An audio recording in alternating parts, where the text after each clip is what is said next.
Good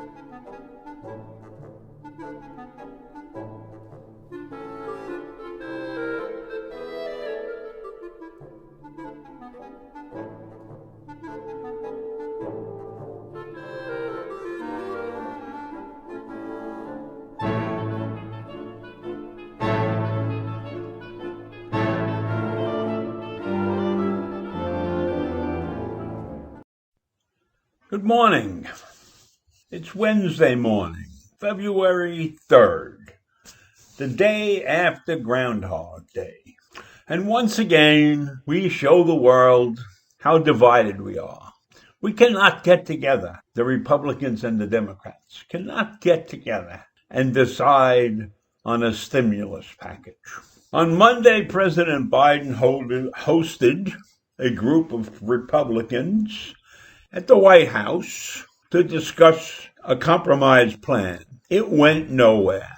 The Republicans refused to budge on their $618 billion figure, and Biden's figure is $1.9 trillion. So they're very far apart, and nothing really was accomplished at that meeting on Monday.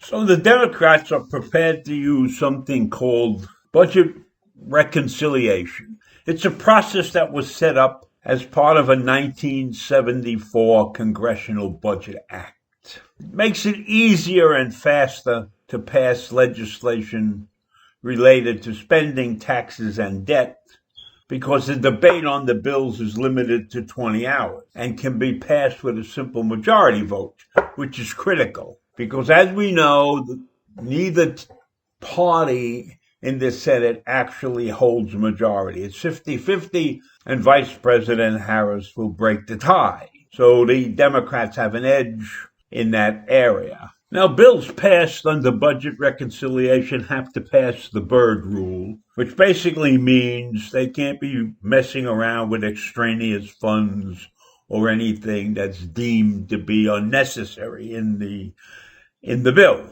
So the Democrats will have to rewrite their provisions so that nothing extraneous gets in. And then these items get reviewed by the Senate parliamentarian, who must enforce the Byrd Rule. All right.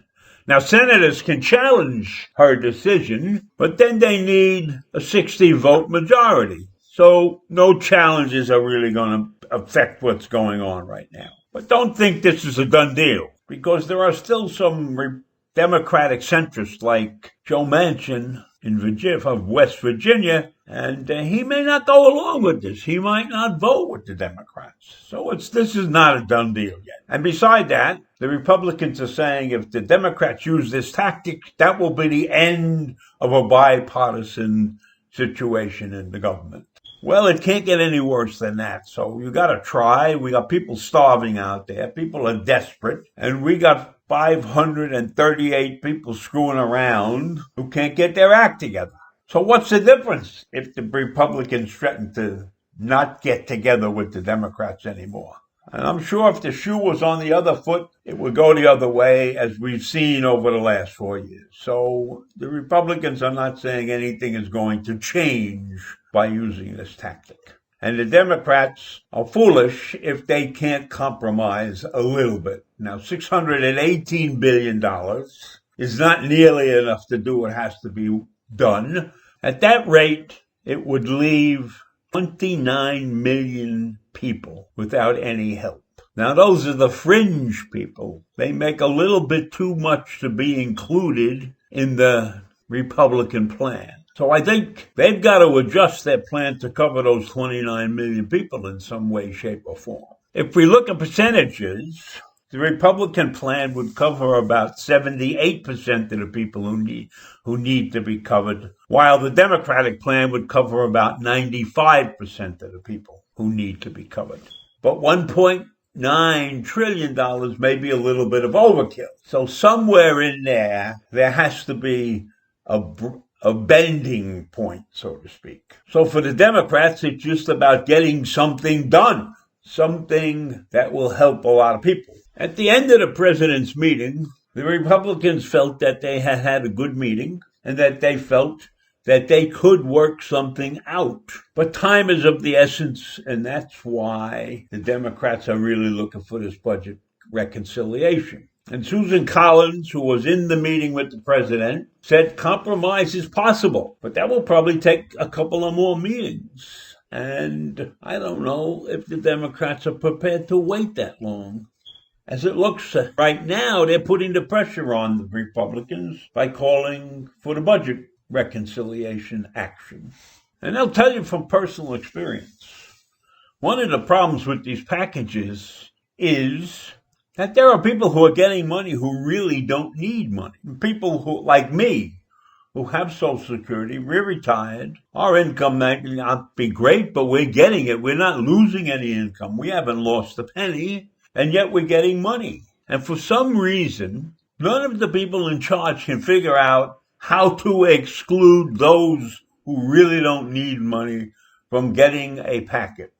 And that's a waste. That's a terrible waste. They're wasting hundreds of millions of dollars on people who really don't need help. That's a tremendous, tremendous failure on their part. They're looking at tax returns. You ought to be looking at how that person is making his money.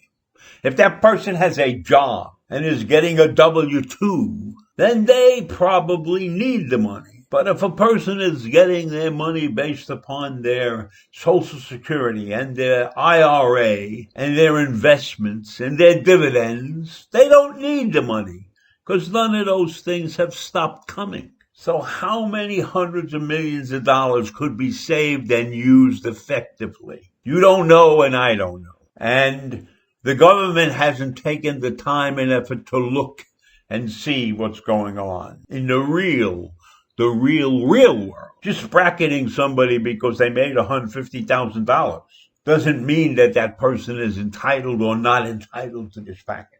It's how they made the money. Anybody who lost their job or has a reduction because they can't work a full week anymore, those people are entitled to their money. But those of us lucky enough to have saved some money and collected Social Security and did all the right things so that we could retire comfortably don't need the money that these people are talking about. So they have to get their act together. And that means Democrats and Republicans. And I give the Republicans credit right now for saying all the right things so far. So let's hope it turns out better than the past exercises. And let's hope they don't waste a lot of money. And that's all I'll say for now.